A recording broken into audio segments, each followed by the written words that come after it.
Is Ethereum headed to $10,000 before the end of the year? Ethereum used to be seen as one of the worst bets in crypto. People thought it was finished, too slow, too expensive, and ready to get replaced by newer chains. But in the last few months, that view has flipped. Ethereum's price has been climbing, upgrades are rolling out, and institutions are finally starting to pay attention again. One of the most overlooked reasons Ethereum's future looks unstoppable is the steady stream of Ethereum upgrades rolling out right now. Unlike Bitcoin, Ethereum evolves. It has regular updates that quietly reshape the network.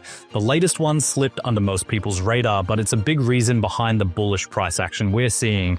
It's called the Pectra upgrade, and it changed how Ethereum works at a core level, making the network more efficient for validators and dramatically cheaper for layer 2s. The Ethereum Foundation also has new leadership with more open reporting and a better treasury plan. We're seeing spot Ethereum ETFs are pulling in steady inflows, and developers are already preparing the next set of upgrades that could make Ethereum faster and cheaper to use. Ethereum is now being looked at as the base layer for tokenized assets, for DeFi, and for the future of on-chain finance.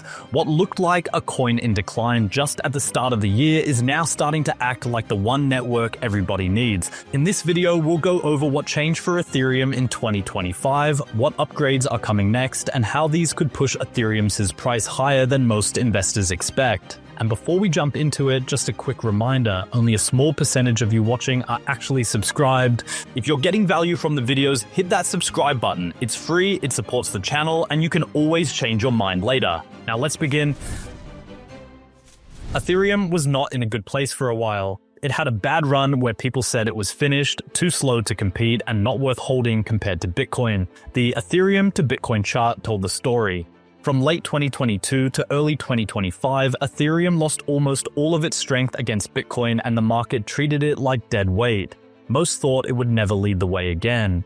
But this year, the mood changed. Bitcoin's grip on the market started to weaken, and altcoins got some air. Ethereum was the one that broke out. The price climbed from about $1,400 earlier in the year to over $4,000, and that was enough to get attention back on it. Suddenly, the coin people had counted out was moving faster than expected. The reason is simple. Developers didn't stop, they kept building while most people ignored the project. The Pectra upgrade in May showed the results. Validators gained more flexibility with staking, layer 2s could handle more data, and smart wallets introduced a simpler way to transact. Each improvement pushed the network forward and gave people a reason to take it seriously again. Now, Ethereum feels like it has momentum. Investors are watching it closely, and institutions are starting to come in. Instead of being treated like a network past its prime, Ethereum is being looked at as the project that found a way back to growth. The question now is how high this recovery can carry it. Ethereum has gone from being ignored to being impossible to overlook, and this change is only the beginning of what's coming next.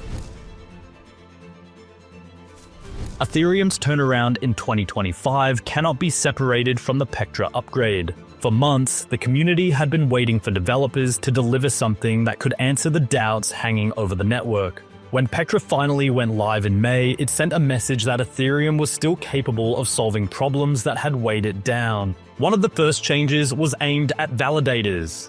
The staking limit, stuck at 32 ETH for years, was increased to 48 ETH. This made it easier for operations to consolidate, lowering costs for those who run nodes. At the same time, more data capacity was opened up for layer 2 solutions. Rollups could now process a larger amount of information, which eased pressure on transaction fees. And then came the most visible improvement: smart wallets. These wallets function like contracts, allowing fees to be paid in tokens other than ETH. That single change reduced friction for new users and gave Ethereum an advantage in usability that critics once said it lacked. The success of Pectra went beyond technical fixes. It lifted morale.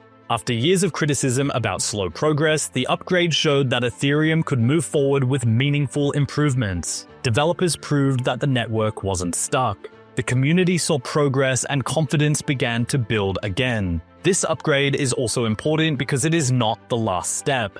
Ethereum has a roadmap that looks further ahead, with Fusaka and Glamsterdam already planned. Pectra was the first piece of momentum that set the stage for these future changes, and it reminded investors that Ethereum is still in the game. Ethereum's price rise in mid-2025 lined up with this renewed belief in the network. People saw the upgrade, understood the implications, and began buying again. Pectra made Ethereum look alive at a time when many thought it was fading away. Ethereum proved it could adapt, and the market responded.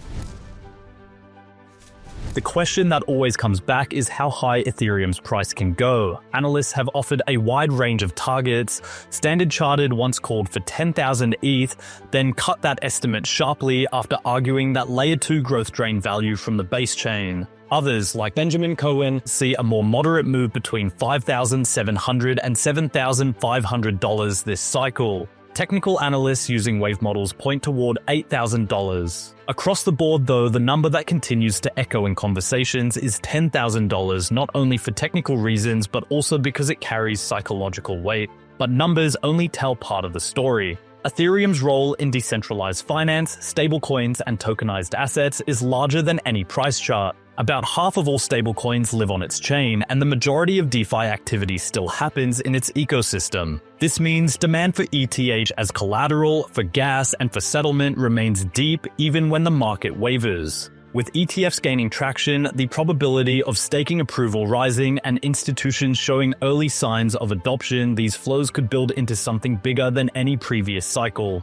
Another piece that could shape the future is corporate treasuries. A few companies have already begun holding large amounts of ETH, taking a page out of the Bitcoin playbook. If that trend grows, the constant bid from corporate balance sheets would lock up supply and put upward pressure on price. Mining firms, gaming companies, and infrastructure providers have started this move, suggesting it may not stay a fringe idea for long.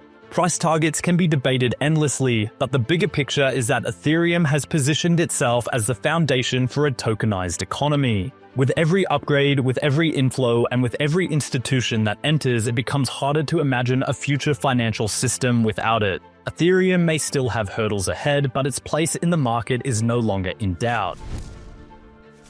While the Pectra upgrade restored confidence in the technology, changes at the Ethereum Foundation helped restore confidence in governance. For years, critics blamed the foundation for Ethereum's poor performance. Large sales of ETH from its treasury created fear that the organization itself was weighing on the price. Investors doubted the foundation's ability to manage funds responsibly, and frustration grew as transparency remained low. In April 2025, leadership at the foundation shifted. A new direction was announced, and the organization committed to publishing quarterly and yearly reports. These would include details about its holdings, investments, and how funds were being used. For a community that had grown tired of guessing what the foundation was doing behind the scenes, this was a welcome change. It signaled that Ethereum would not only evolve at the technical level, but also at the organizational level. Another significant decision came in how the foundation funded itself. Instead of repeatedly selling large chunks of ETH, it began using DeFi protocols to borrow and lend. By turning to platforms like Aave, the foundation reduced the pressure on ETH's price and aligned itself with the ecosystem it was meant to support. That approach built trust with investors who had worried about constant selling. The foundation also restructured its research and development team. The former PR&D group was trimmed down and renamed simply Protocol. This smaller, focused team was tasked with scaling the base layer, expanding blob space for rollups, and improving Ethereum's user experience. It wasn't just about adding more staff, it was about focusing resources where they mattered most. These moves did not erase years of criticism overnight, but they marked a turning point. With more accountability and a smarter treasury approach, the foundation strengthened Ethereum's reputation. That shift gave institutions and retail investors another reason to take ETH seriously again. Ethereum was showing that progress wasn't just coming from its code, but from the way it was being managed. Another factor driving Ethereum's recovery has been the steady inflows into spot ETH ETFs. Earlier in the year, these products were unstable. Some days they attracted investment, and other days they saw withdrawals that erased any gains. The back and forth gave the impression that institutions weren't interested in Ethereum in the same way they had embraced Bitcoin. That changed in April 2025. Since then, inflows have been consistent and outflows have dropped to levels that no longer matter. This matters because ETFs are one of the easiest ways for traditional investors to gain exposure to crypto. Pension funds, wealth managers, and institutions that can't hold tokens directly often use ETFs as their entry point. When money flows into them, it signals that professional investors are starting to see Ethereum as worth the risk. With steady buying pressure, ETH's price has had a stronger base to climb from. The possibility of staking within these ETFs has added even more excitement. Several issuers have filed applications to include staking rewards in their products. If approved, this would let institutions earn a yield on ETH holdings through regulated channels. Analysts believe this could attract tens of billions of dollars every year. It's not hard to see why. Investors who want both exposure to Ethereum and a steady return could get both from a single product. That combination is rare in traditional finance. The anticipation of this approval has already created optimism. The strong ETF inflows seen so far suggest that big players expect the SEC to allow it. If that happens, it won't just be another source of capital for Ethereum. It would mark a shift in how institutions interact with the network. ETF momentum has changed the tone around Ethereum. It has turned institutional hesitation into cautious confidence.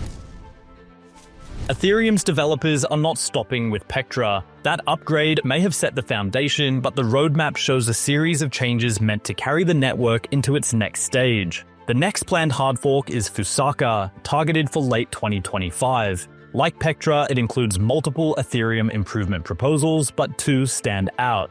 One aims to increase scaling capacity while reducing attack surfaces, and the other introduces small, incremental forks that adjust blob sizes gradually. This method avoids sudden shifts that could destabilize the network. Another proposal in Fusaka, called peer data availability sampling, could reshape how validators process information. Instead of downloading entire data blobs, they would only need small pieces. This approach reduces the workload for nodes and lowers costs for rollups. If it works as planned, the price of using Layer 2 solutions could fall sharply, and that would make Ethereum more appealing to everyday users. After Fusaka, the roadmap points to Glamsterdam. Details are still being discussed, but the focus will likely be on optimizing gas usage and improving efficiency. Developers want transactions to run faster while reducing waste across the system. Even small gains here can have major effects because gas fees remain one of Ethereum's biggest points of criticism. Alongside these technical goals, there is a push toward privacy. Vitalik Buterin has been vocal about making privacy tools a default part of Ethereum. He has argued that users should not have to download separate wallets just to keep their activity private. Blog posts and public talks from him have stressed that privacy is freedom, and this vision is shaping parts of the roadmap. Ethereum's next phase will not be about a single upgrade. It is about building momentum through a series of changes that collectively make the network more useful and secure. Ethereum's future is being written through these steps, and the scale of what is planned explains why many investors now see it as a long-term bet. Ethereum has rebuilt trust, pulled in institutional money, and lined up upgrades that could shape the future of finance. And if you want to stay ahead of these signals and know exactly when the market's heating up or when it's giving you those rare buying windows, I break it down every day in the Crypto Nutshell, my free 5-minute daily crypto newsletter. It's built to give you quick, actionable insights so you can make smarter decisions without spending hours buried in charts or headlines. You'll get clear signals on when to buy, when to take profits, and the latest news that could move markets, all delivered straight to your inbox. Just click the first link in the description, enter your email, and you're in. Anyway, guys, that's all we have for today. Thanks for watching, and I'll see you all in the next video.